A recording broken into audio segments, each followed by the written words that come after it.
Alright, my lovely people. Oh god, I need a haircut. I'm currently at the Doha Corniche, which is on the coast, and look at that skyline. I'm waiting for the sunset. You've got all the dhows over there. Unfortunately, I just got approached by one of the guys.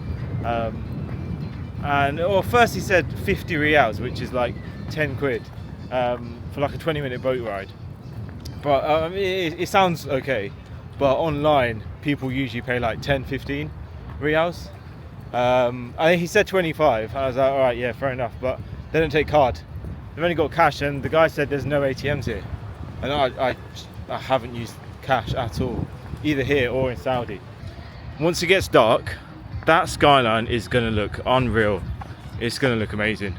So what I might do, might walk around all this way, and down there is Shirab downtown, which is like it's where all the locals hang out, basically. And then you've got a couple things from like the World Cup in 2020. So that little circle, that's a monument built during the World Cup. I don't really know what else, to be honest. But honestly, I'm just gonna I know this is gonna look unreal once it gets dark. It's all gonna be lit up. I mean, if Lusail from the other videos looked that good at night, then the downtown Doha is gonna look amazing, you know.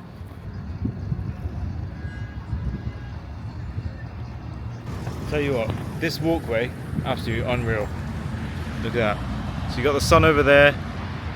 You've got sort of downtown Doha down there. Beautiful, serene water. This lovely skyline, which is going to look amazing later on. The only eyesore is like the 6-lane roads with so much traffic. But to be fair, it does seem a lot busier than Lusail. So obviously there's a lot more going on in downtown Doha.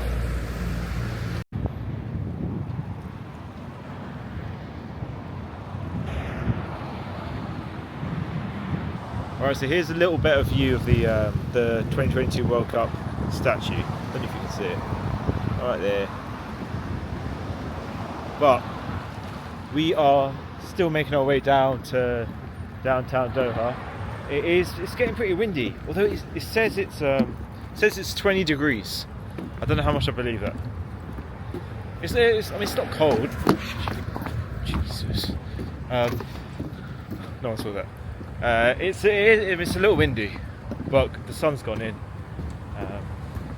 Yeah, you've got loads of people fishing on the coastline. I've noticed, right, over the past day and a bit that I've been here, how they keep the city so clean. They've got an absolute army of cleaners. Like, you'll see cleaners just sort of scrubbing the floors with soapy water. They're in all the public toilets. You've got one or two sitting outside, just on the streets randomly. They're just scrubbing stuff. Yeah, and that's why it looks so pristine. You've just got so many people working these sort of labour jobs in the heat of the sun. I mean, it's peak, of course it's peak, but yeah, I think that's just how they keep the city so clean. Now, obviously no one litters and stuff, and also there's just not really that many people here, so I guess all of those result in a pretty clean and tidy city.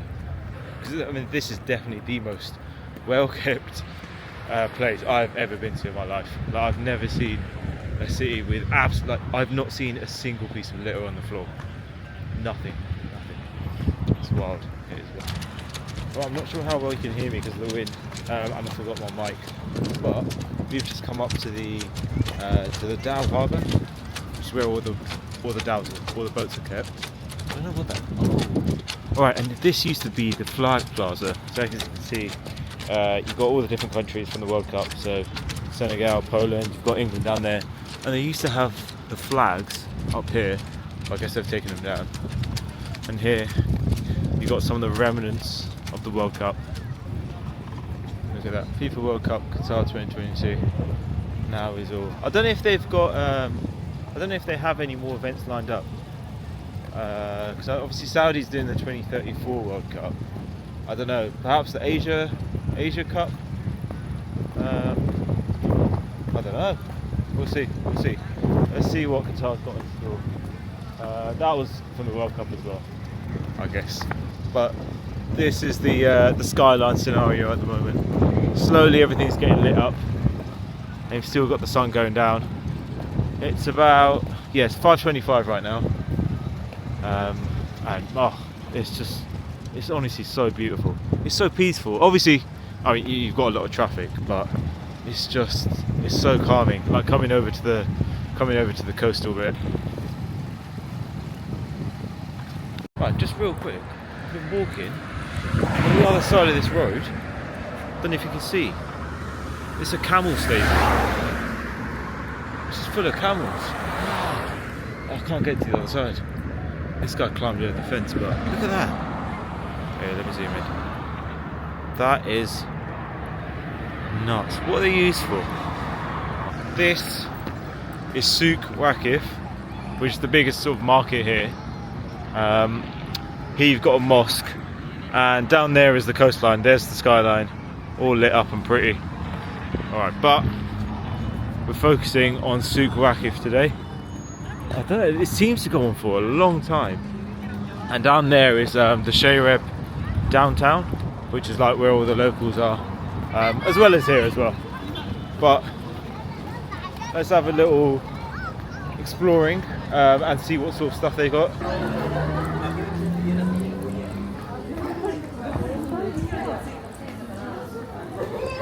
There's be a lot of shops selling spices and sort of general warehouse things as well. I'll tell you what, they're really organised here. Like, all the staff have to wear these red waistcoats. So pretty, and they're all carrying wheelbarrows for some reason. I'm not too sure why. But yeah, there's literally just anything here. You've got household stuff, toys, spices, clothes.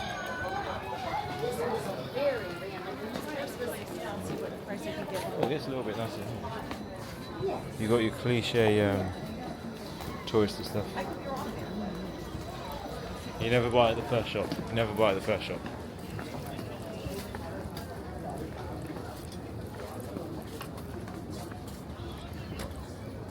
This is the second shop.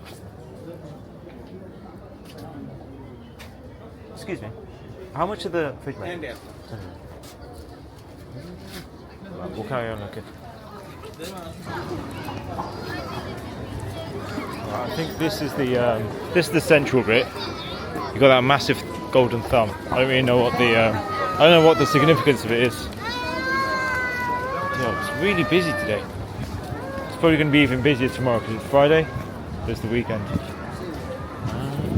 Right, so I've come out of the centre of the souk, and then along the edge, you've just got these, which are filled with tiny little shops. You've also got a gold souk over there.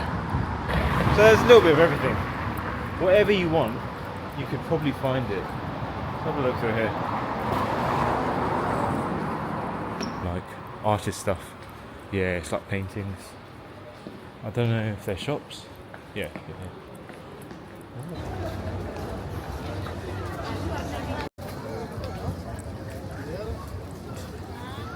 Here you've got more sort of street food. Might be sort of homemade. Yeah, you've got biryani. See, this seems a bit more traditional. Yeah, you've got a load of very traditional food, I think. It looks homemade. Yeah, I mean, you've got everything you could ever want in this market. You've got honey shops, home shops. I even came across a shop that was selling cutlasses and swords. A bit like this one. But probably won't be able to get through customs with that. And there's always, like, every corner you turn, there's more stuff. There's a whole line.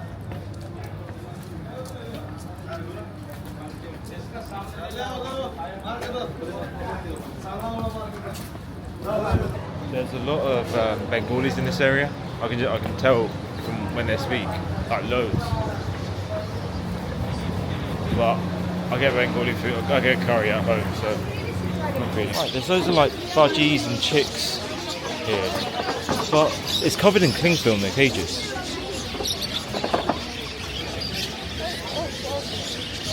Oh my god. They're so loud. There is some space for them to breathe. But yeah, I hate those. Like they're 20, 30. Oh my no. That's a cat. Bloody hell. That was a cat just whizzing past. Right, I've ended up coming to a kebab place for dinner. Alright, here we go.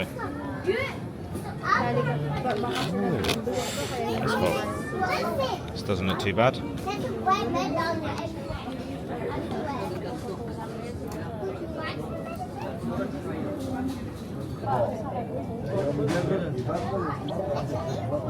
That's banging.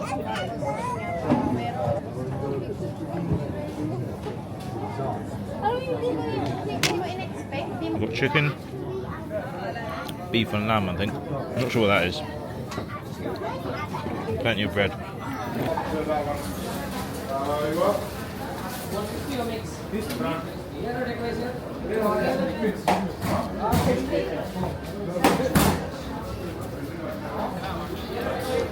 I was going to get some kanafa, but I really shouldn't. I've eaten too much. And that, people, is Souq Waqif in a nutshell. Hopefully it gave you a little bit of an insight of the sort of stuff you can find. Also, this is the shortest escalator. Where is it? Where is it? Where is it? Completely unnecessary. But that's it for this video. I have a very early start tomorrow because we're going dude bashing in the desert. So stay tuned for that.